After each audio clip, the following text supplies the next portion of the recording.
En menos de 100 años, la genética ha pasado de estudiar los misterios de la herencia a la comprensión de los genes, estas unidades de información presentes en el seno de todos los organismos vivos.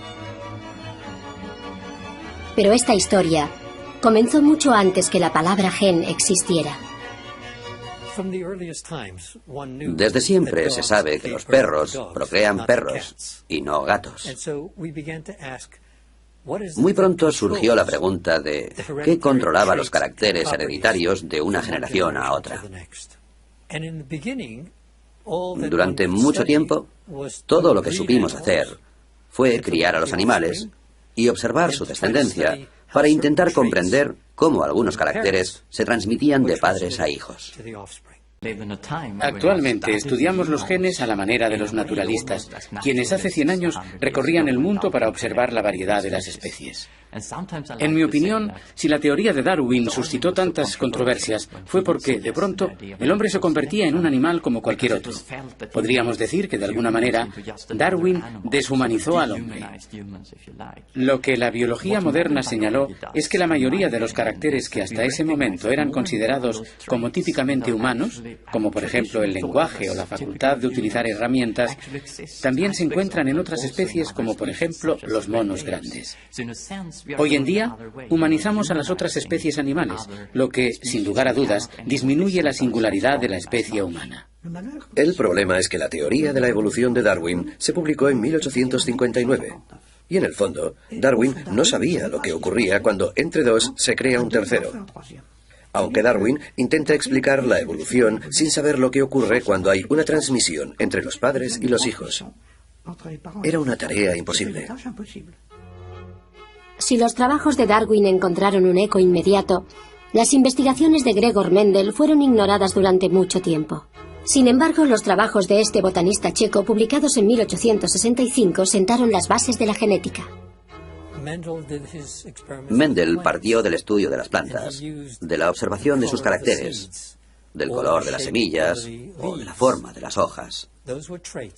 Cruzando dos plantas distintas, podía observar el resultado obtenido en la generación siguiente. Constató que si cogía un guisante de flores rojas y lo dejaba reproducirse, encontraba en la descendencia únicamente flores rojas y en la descendencia de las plantas de flores blancas únicamente flores blancas.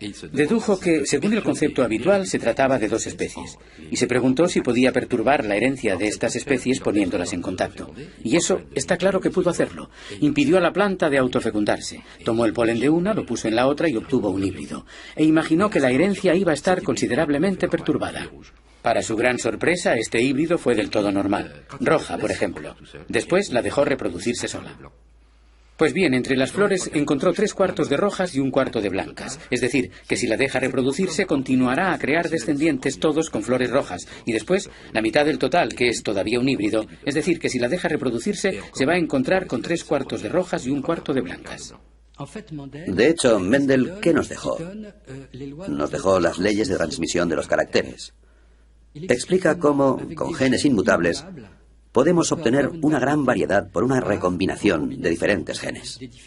Dudo que Mendel entendiera la idea de los genes tal y como la entendemos hoy, pero es innegable que él presentó sin duda la idea de que la herencia está hecha de algo que no se mezcla, pero que queda yuxtapuesto en el híbrido y que se vuelve a separar en los descendientes. Desde este punto de vista es sin duda el padre del concepto del gen. Cuando Mendel publicó sus trabajos, la comunidad científica no percibió su importancia. Hubo que esperar 35 años para que fueran redescubiertos. Gregor Mendel murió sin saber que había enunciado la primera formulación de las leyes universales de la herencia.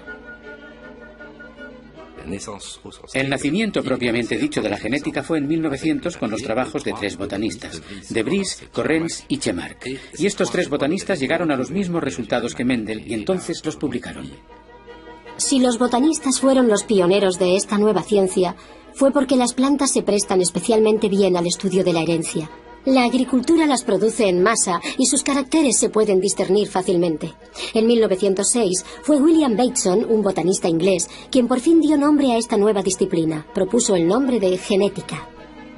En 1909, el botanista danés Wilhelm Johannsen fue el primero en utilizar la palabra gen. La genética, en esa época, aquella que llamamos genética clásica, consistía esencialmente en observar la transmisión de los caracteres de una generación a la siguiente. De Vries aportó además un concepto suplementario que es el concepto de mutación. Demostró que aunque la herencia sea estable, tal y como explicó Mendel, pues a veces hay cambios bruscos que pueden dar lugar a formas nuevas. O sea, que una vez que se revisan los trabajos de Mendel y que se añaden los que tratan de la mutación, a partir de aquí es posible empezar a entender cómo se transmite la herencia. Pero el estudio de las plantas se topó pronto con sus límites.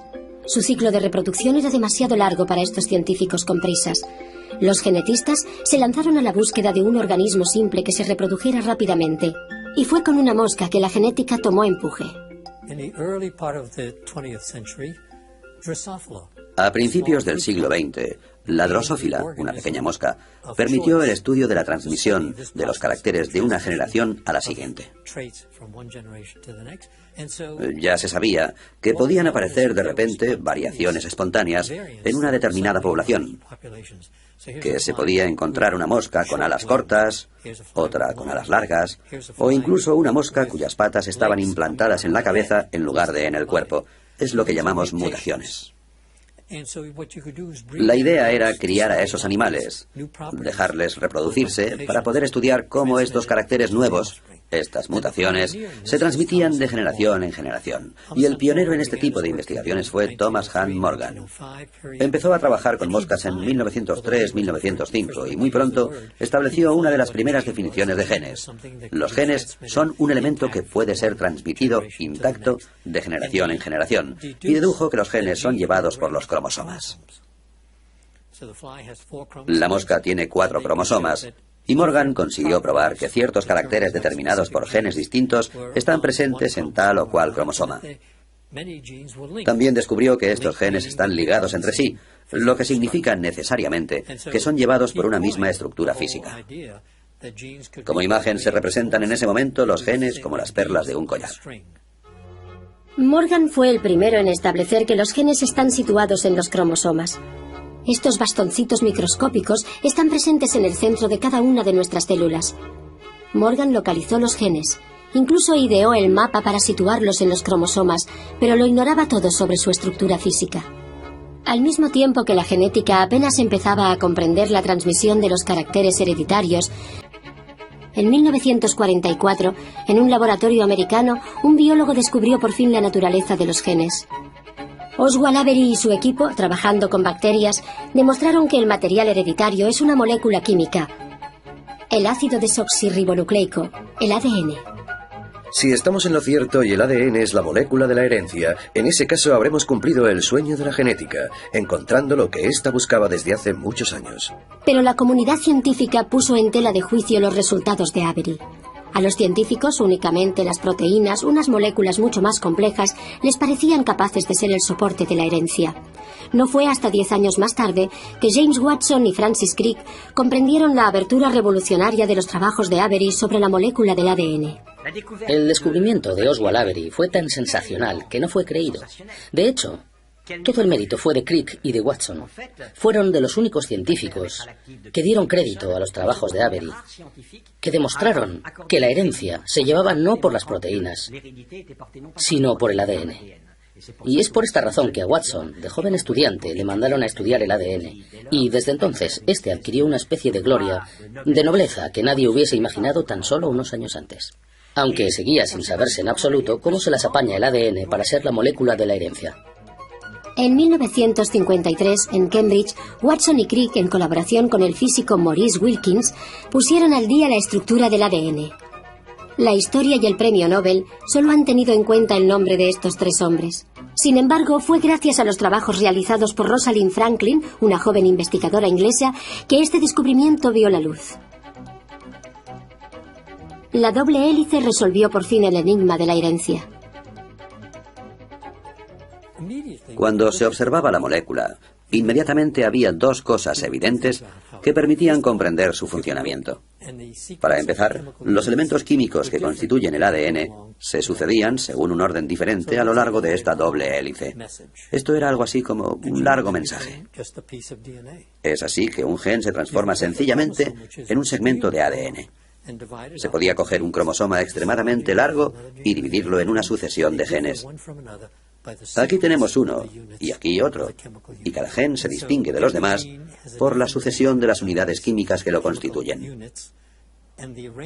Este orden es diferente para cada gen, y es algo parecido a un mensaje. Este mensaje contiene una información que va a encargar la fabricación de una proteína, esta molécula indispensable a nuestro organismo, a su desarrollo, a su funcionamiento y a su regulación. El segundo enigma resuelto por la estructura del ADN era cómo la molécula se reproduce de forma idéntica de una generación a otra. De nuevo, solo era cuestión de observar la doble hélice para comprenderlo. Si se separan los dos brazos, los dos montantes de la escalera, se obtiene una copia perfecta de la estructura de origen. Nos encontramos entonces con dos dobles hélices absolutamente idénticas a la primera. El descubrimiento de la doble hélice transformó la biología. De repente sabíamos definir un gen, se conocía su estructura, se sabía cómo se duplicaba y cómo ordenaba la fabricación de las proteínas. Había nacido la biología molecular. La molécula del ADN está compuesta por 4 bases químicas identificadas por 4 letras: A, C, G, T. Para cada gen, el encadenamiento de estas letras determina el mensaje que ordena la fabricación de una proteína. Esta lengua es el código genético. Fue definitivamente descifrado a principios de los años 60. Posteriormente a estos trabajos, se tuvo la prueba que el código genético es universal, es decir, que está compartido por el conjunto de los organismos vivos. Ya sea un hombre, un sapo, una zanahoria o la más simple bacteria, todos los seres vivos escriben su historia en un mismo lenguaje biológico.